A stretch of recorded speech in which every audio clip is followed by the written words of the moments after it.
Bonjour à tous et merci de votre fidélité au live Marc Production. Nous sommes sur le canal Marc Production Overflix Facebook, mais également LinkedIn. Et vous pouvez également retrouver ce programme sur la chaîne YouTube de la CFHTB.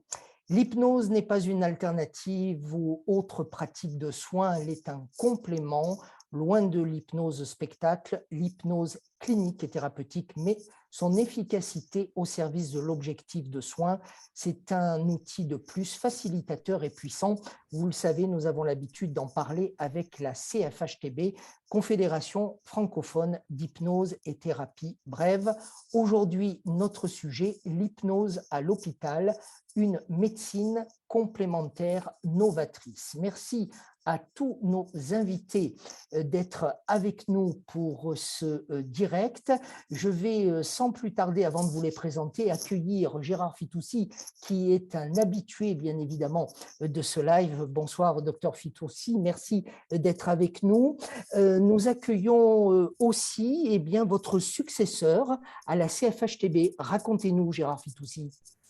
Bien, écoutez, c'est tout à fait la vie normale des institutions et des associations. Donc, je suis rentré maintenant dans le groupe des ex-présidents. Et donc, j'ai le grand plaisir d'accueillir Pierre Castelnau, qui est le nouveau président de la Confédération francophone d'hypnose et thérapie brève. Voilà, qui est professeur de neuropédiatrie et qui exerce notamment à Tours. Alors, on accueille sans plus tarder le docteur Castelnau. Pierre Castelnau, merci d'être avec nous pour ce premier direct Facebook Live. Il y en aura d'autres avec nous. Un mot en tant que nouveau président de la CFHTB? Bien, écoutez, oui, merci. Effectivement, vous l'avez résumé tout à l'heure, l'hypnose apporte de grands services auprès des patients et je pense qu'on va avoir l'occasion de l'évoquer dans cette rencontre aujourd'hui. Très heureux d'avoir pu rentrer dans cette confédération prestigieuse qui a plus de 25 ans d'existence et qui fédère de nombreux instituts de formation professionnelle exclusivement tournés vers les professionnels de santé et qui montre au travers de ce webinaire aujourd'hui tout ce dynamisme et son envie de communiquer d'hypnose et la passion de l'hypnose que nous enseignons et que nous utilisons tous les jours maintenant. Le thème aujourd'hui de cette émission, l'hypnose à l'hôpital, une médecine complémentaire novatrice. Nous avons également 3 autres invités, dont le docteur Marc Galli, médecin anesthésiste réanimateur, ancien interne des hôpitaux. Merci, docteur Galli, d'être avec nous.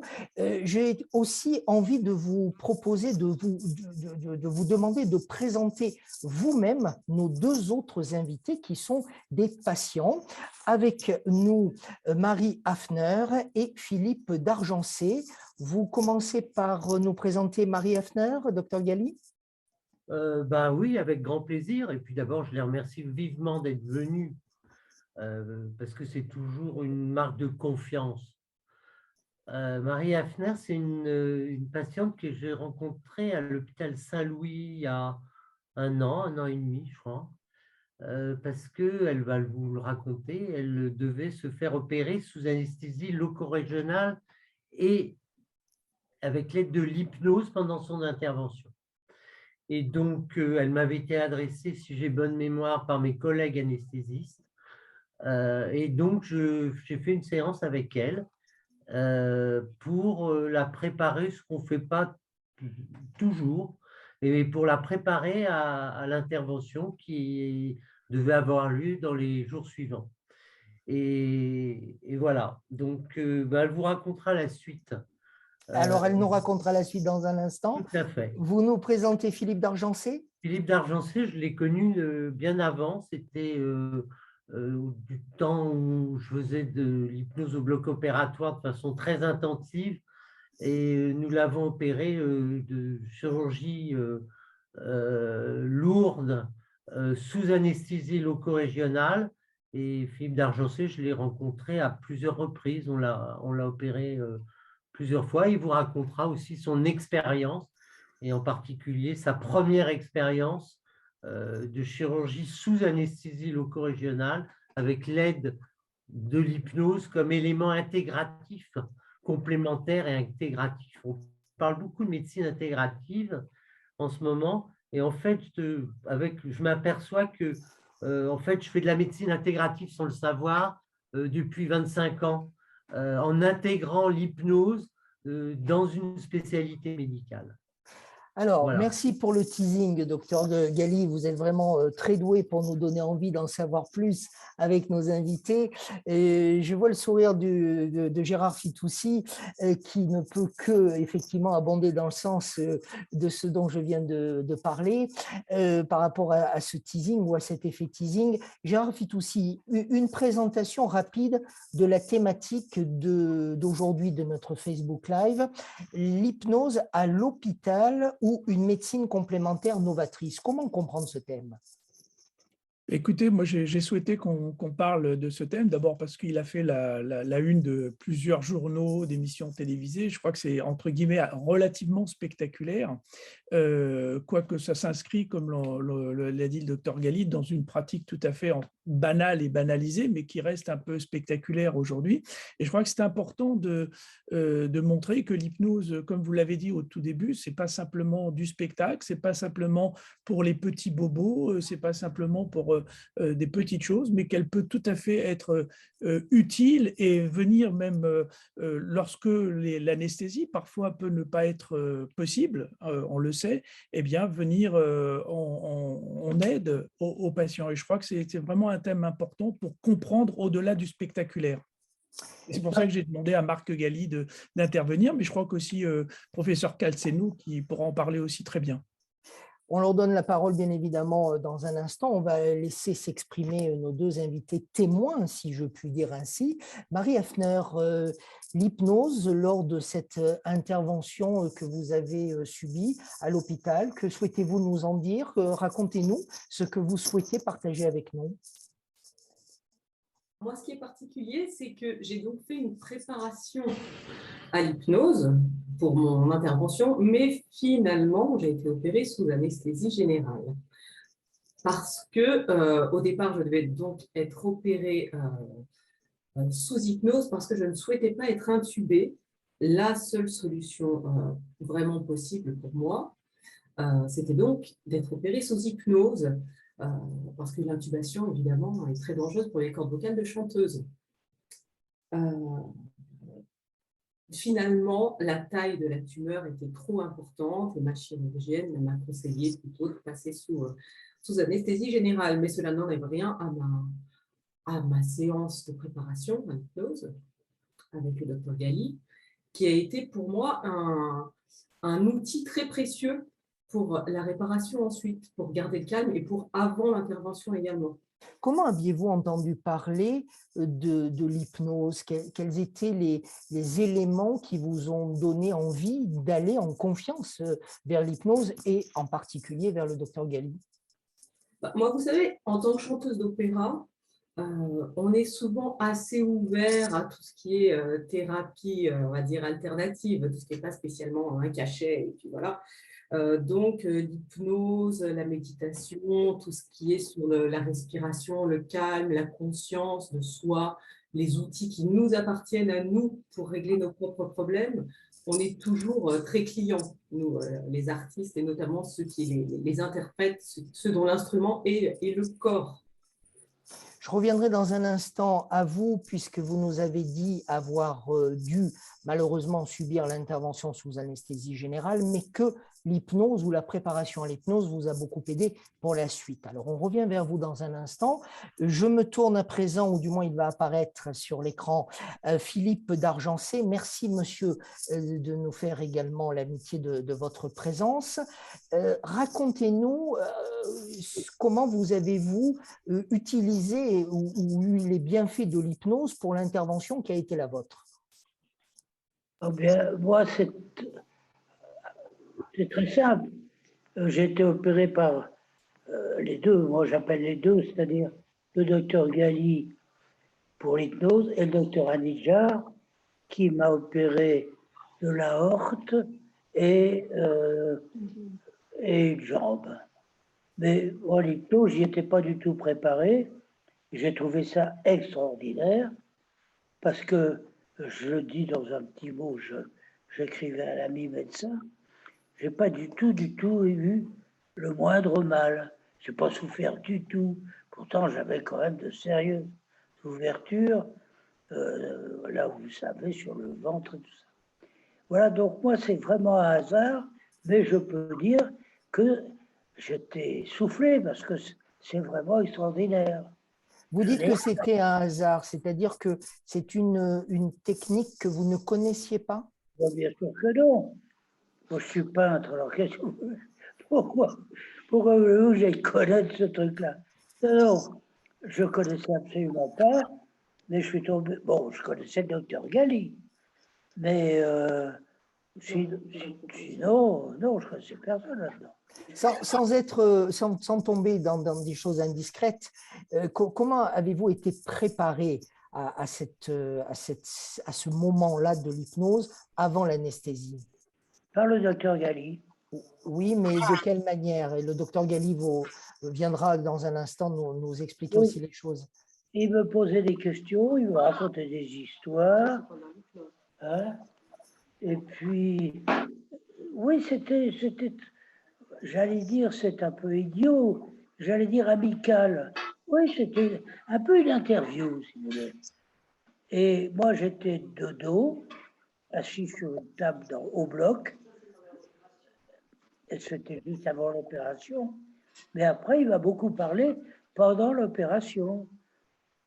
Et j'étais à tel point rassuré et à l'aise, c'est que il m'est arrivé, je me souviens de ça, de blaguer avec lui. Quand il me parlait, alors les petites bergères que vous voyez gambader dans la forêt, je lui disais, mais c'est sûr qu'on parle bien de cette histoire-là, il ne comprend rien. Et il voyait donc que je comprenais très bien et que je comprenais tout. Marie Hafner, vous nous partagez aussi, sans tomber dans le voyeurisme, de la même manière, comment vous avez été préparé, vous aussi, à cette hypnose? Eh bien, c'était, comme il dit le monsieur, pardon, je n'ai pas retenu votre nom. Philippe d'Argencé. Voilà. C'était une conversation amicale, très sympathique. En fait, le docteur Galli m'a posé plein de questions sur moi, comme s'il voulait tout savoir sur mes goûts, mon endroit préféré, où je me sentais bien, qu'est-ce que j'aime faire. Donc, c'était plutôt chouette. Et puis, il m'a fait m'allonger et il m'a fait prendre conscience de quelque chose que j'utilise beaucoup maintenant, c'est-à-dire le soutien, l'appui, les points d'appui de mon corps, que je suis tout le temps portée par le sol, par une chaise, mon coude est sur une table, mes fesses sont sur ma chaise, il y a toujours un appui, un soutien quelque part, et en prendre conscience, c'est un grand outil pour trouver le calme. Merci à tous. Restez avec nous. On accueille celles et ceux qui nous rejoignent à l'instant sur ces différents canaux pour suivre cette émission de Web TV avec la CFHTB autour de l'hypnose à l'hôpital. On donnera la parole bien sûr au président Fitoussi dans un instant ainsi qu'au président Castelnau. Docteur Galli, il a beaucoup été question de la manière dont vous aviez abordé ces deux patients, Philippe d'Argencé et Marie Hafner. Je vous ai vu très attentif à leur récit en regardant moi mes écrans de contrôle. Qu'avez-vous envie d'ajouter à ce qu'ils ont dit l'un et l'autre? Je trouve qu'avec leur style différent, en fait, ils ont tout dit. Ils ont parlé de la relation thérapeutique, d'une part la relation, c'est-à-dire la relation entre un patient et son médecin. Ça, c'est le premier socle. Et puis la deuxième chose qui est importante, c'est le contexte, c'est-à-dire on a tenu compte dans cette relation du contexte. Marie disait que je l'ai interrogée sur ce qu'elle aimait, et j'ai dû faire pareil, mais bon, avec Philippe d'Argencé, les années sont un petit peu plus lointaines. Et puis on faisait de la chirurgie un petit peu lourde sous anesthésie loco-régionale, que ce soit la aorte par la pose d'endoprothèses ou la chirurgie carotidienne. Mais ils ont bien dit, chacun dans leur style et avec leurs souvenirs, cette relation qui s'installe, alors sous forme d'une conversation, sous forme de métaphores, voilà, je crois qu'ils ont tout dit en fait sur ce que c'est que l'apport de l'hypnose comme médecine intégrative. C'est-à-dire c'est cette relation et ce contexte qui permet aux patients, dans le cadre de l'anesthésie, hein, on est bien d'accord, de se dégager du bloc opératoire. Alors Marie, elle a pas bénéficié de ça sur le plan technique parce que bon, elle était endormie le matin, mais tout ça n'a pas d'importance en fait. Enfin, c'est elle qui le dira, mais ça lui a permis d'arriver au bloc sereinement. Et puis tout à l'heure, elle a dit que ça lui avait permis aussi dans la deuxième phase du rétablissement ou de quelques éléments qu'on avait suggérés de pouvoir bénéficier en post-opératoire.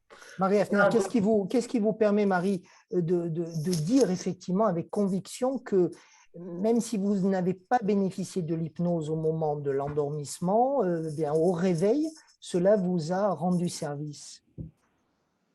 Oui, ça m'a évidemment rendu service parce que le docteur Galli a dit des phrases très fortes qui ont en quelque sorte complété cette maîtrise de mon corps que j'ai d'habitude de par mon métier, mais il m'a dit cette phrase toute bête, et il m'a même mis sur un bout de papier comme une ordonnance, il m'a dit « foutez-vous la paix ».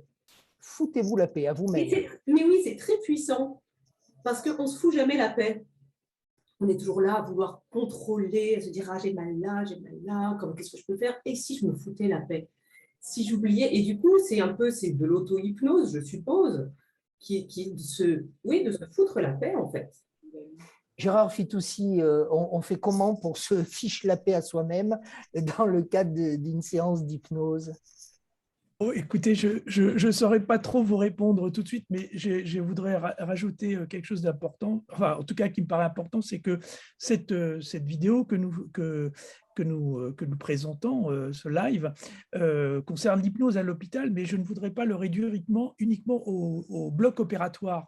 Voyez. Alors, je pense que c'est vraiment très important, comme l'ont présenté les deux personnes et le docteur Galli. Mais j'aimerais aussi dire que c'est beaucoup plus large. C'est aussi l'intervention dans la douleur, c'est aussi l'intervention dans l'anxiété, dans le stress avec les patients. Et c'est pour ça que j'aimerais passer le relais à Pierre, qui lui est hospitalier et qui peut aussi témoigner au-delà du bloc opératoire, de ce que ça peut apporter dans un environnement, dans un service hospitalier, avec les patients, les équipes. Alors, passage de témoin de Gérard Fitoussi à Pierre Castelnau, même question, voilà, en quoi l'hypnose peut aider plus globalement et à l'hôpital et pas uniquement en lien avec le bloc opératoire, docteur Castelnau? La réponse est très simple. L'hypnose étant une pratique tout à fait naturelle chez l'être humain, c'est tout à fait un état tout à fait par lequel l'être humain passe normalement. Par exemple, un enfant qui joue à la poupée ou avec ses petites voitures sur le tapis de sa chambre est un enfant qui est en transe hypnotique légère et qui, grâce à cela, échafaude, élabore son développement psychique ultérieur. Donc, il faut comprendre que l'état de transe hypnotique peut avoir des degrés différents, mais est une activité humaine tout à fait naturelle. Et donc, à partir du moment où on fait appel à ces états physiologiques dans le soin, eh bien, on co-construit le soin avec le patient. Et on n'est pas uniquement, enfin, l'être humain n'est pas uniquement un patient, mais il est aussi un acteur du soin. Et en particulier dans le bloc opératoire, qui est quand même un environnement, entre guillemets, un peu hostile, on va dire, eh bien, effectivement, on a une médecine qui est de plus en plus technologique, de plus en plus humanisée par moments, et où justement, l'utilisation de l'hypnose, comme l'a dit Gérard Fitoussi, au bloc opératoire, mais aussi dans le soin, eh bien, cela réhumanise le soin et la médecine qui, comme je l'ai dit, est confronté à un développement technologique exceptionnel depuis les 5-10 dernières années. Donc, il faut vraiment comprendre cette notion de co-construction du soin il faut aussi comprendre que tout cela a l'air facile et je souris parce que en commençant cette émission, Margali nous a dit on a la chance d'avoir 2 patients invités qui sont tous les 2 des artistes. Et c'est quand même, il faut souligner que Marc est un artiste.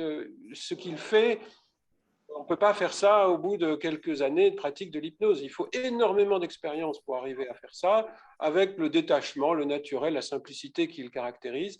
Et je crois qu'effectivement, l'hypnose aide un peu plus à ce que la médecine soit véritablement un art, parce qu'elle intègre toutes les dimensions du sujet et du patient, dans sa difficulté, dans ses peurs. Et quand on est au bloc opératoire, effectivement, on rentre dans la personne, c'est extraordinairement intrusif. Et l'un des invités l'a bien senti, quand on parle d'aller sur l'aorte, c'est pas rien. Eh bien, effectivement, l'hypnose aide à mettre de l'humanité et à faire que le patient se sente intégré dans la démarche, aussi bien par son esprit que par son corps. Il a été question, vous venez de le dire à l'instant, docteur Castelnau, à plusieurs reprises, de l'expression qui n'est pas qu'une expression, qui est une réalité, une dimension nouvelle peut-être, de co-construction du soin. Moi, j'ai envie d'interroger Margali, j'ai envie d'interroger Marie Hafner, Philippe Dargencé sur cette co-construction du soin par rapport même à ce que je vais appeler le séjour à l'hôpital. Même bien évidemment, si quand on va à l'hôpital, c'est pas aller en vacances, on est bien d'accord, mais il y a quand même un temps de séjour où l'on doit rester. En quoi l'hypnose peut-il nous aider, ou la technique de l'hypnose peut-elle nous aider à cette co-construction du soin? Marc Galli. Philippe Dargencé, il l'a dit d'abord, il a dit je me suis fait opérer enfin, j'étais au bloc opératoire avec 2 personnes, un chirurgien et un anesthésiste. Donc c'est une équipe, voilà. Marie aussi, en fait, elle a dit, le chirurgien, il a trouvé que c'était un peu compliqué, etc. Donc, tout ça, c'est des équipes dans lesquelles il faut s'adapter. Mais moi, je simplifierais encore un peu plus, et les 2 amis qui me connaissent bien, Pierre et Gérard, c'est-à-dire que l'hypnose, il faut se former par des gens sérieux, pratiquer et travailler le sujet, Pierre l'a dit, ça c'est évident. Et c'est un accompagnement tout le long du parcours de terrain. C'est un accompagnement qui va de la consultation d'anesthésie ou de l'entrée à la sortie, et dans lequel on peut rencontrer des personnes qui ont été formées et qui nous aident. Mais Marie vous a dit que quand elle a fini la consultation, je lui ai fait une ordonnance, et dans lequel il y avait plusieurs mots. Et ce mot, je m'en fous, je me fous la paix, c'est-à-dire je me détache en fait de la technicité et je suis ici, mais la technicité ne me concerne pas. Enfin voilà, c'est tout ce que ça voulait dire. En fait, elle l'a utilisé. Elle l'a été utilisée probablement pour aller au blog. Bon, après, elle a été endormie, mais tout ça, c'est pas très grave. Tout ça n'est pas très grave. Marie Hafner, vous l'avez ressenti comme tel, cette co-construction du soin, ou vous en prenez conscience là aujourd'hui? Non, vraiment, j'en avais conscience pendant l'intervention, avant, parce que pendant, évidemment, je n'étais pas vraiment là. Oui, moi, ce que j'ai aimé, c'est qu'avec cette démarche-là, j'étais actrice de ce qui allait se passer, et je n'étais pas juste comme un cochon d'Inde dans un laboratoire. Vous voyez comment on peut se mentir parfois à l'hôpital. L'image est agréable. Pardon, j'ai toujours des images assez décalées. Mais là, du coup, je participais. Et vous, Philippe Dargencé, comment avez-vous, qu'est-ce que vous évoque, je vous pose la question différemment, qu'est-ce que vous évoque cette expression de la co-construction du soin? Pour moi, la co-construction du soin, c'est la personne qu'on a en face de soi, c'est-à-dire le docteur, le chirurgien, appelez-le comme vous voudrez, avec qui j'ai plus qu'un échange, j'ai une communication, et qui peut ne pas être verbale, qui peut tout à fait être, bon, c'est un peu prétentieux, et qui peut être tout à fait intellectuelle. Et la plupart du temps, ça vient du chirurgien. Parce que pourquoi on les appelait les pontes? Parce que c'en sont vraiment. Eh oui, ils ont un savoir que le commun des mortels n'a pas. Et ce savoir, ils vous l'inculquent parfaitement, souvent par des gestes. Et si vous n'êtes pas trop bête, vous comprenez très bien ces gestes. Et moi, ça me ravit parce que on va passer à la casserole après. Donc là, il est important d'avoir quelqu'un. Et en plus, s'il a un peu d'humour, bah, vous êtes sauvés. Là. Ah oui, et puis alors on sait tous autour de cette émission que le docteur Galli a de l'humour. Donc effectivement, ça peut rendre service. Messieurs Castelnau et Fitoussi, je vous vois sourire avec bienveillance. Vous avez aimé ce qu'on dit Marie Effner et Philippe d'Argencé, docteur Castelnau. Oui, bien sûr. Comme l'a dit Marc, les patients, chacun dans leur style et avec leurs mots à eux, ont tout résumé. C'est le corps et l'esprit, et on est réunifié, et même pour traverser quelque chose de difficile, on est réunifié et on est paré à traverser des choses incroyables. Je pense qu'il faut insister aussi, on n'a pas le temps d'en parler aujourd'hui, mais nous allons mener au sein de la CFHTB un travail un peu technique pour évaluer la maîtrise des dépenses de santé que permettrait une utilisation accrue de l'hypnose dans les soins. On pense évidemment au bloc opératoire, à des anesthésies qui sont plus légères quand c'est possible pour certaines interventions, donc des réveils plus faciles, donc des hospitalisations moins longues, et donc des coûts de santé qui peuvent être atténués. Alors, ce n'est pas le sujet d'aujourd'hui, mais nous allons tâcher d'attirer l'attention des pouvoirs publics et de nos gouvernants sur le fait que ces approches permettent également d'avoir des séjours plus courts, plus rapides, plus faciles. Ça, c'est très important. Gérard Fitoussi, c'est presque la fin de notre émission. On va parler quelques instants du fameux livre blanc de la CFHTB, mais j'ai une question de néophyte. Si moi, je dois me faire opérer, est-ce que je peux moi-même demander à avoir accès à cette hypnose qui va m'aider ? Alors oui, bien sûr, je crois que c'est tout à fait possible. Après, cela dépend de l'endroit où vous irez et s'il y a des personnes qui sont formées dans les services, dans les... Mais je pense que pouvoir dire maintenant, ce n'était peut-être pas le cas il y a 5 ou voire 10 ans, que de plus en plus et dans de plus en plus d'hôpitaux, de cliniques, de structures, il y a maintenant des infirmiers, des médecins formés à l'hypnose. Donc je pense qu'après, c'est dépendant de la structure, mais de plus en plus, on peut trouver maintenant des personnes. Donc soit vous pouvez le demander, soit je pense qu'on vous le proposera de plus en plus. C'est bien noté. Simplement, oui, Marc Galli. Il y a une chose quand même fondamentale, c'est qu'il faut que la chirurgie pour laquelle vous allez bénéficier peuvent se faire sous anesthésie partielle. Voilà, il n'y a pas, sauf quelques explorations, s'il y a un bistouri, voilà, il faut qu'il y ait de l'anesthésie. Or, il faut que cette chirurgie puisse être faite de façon partielle.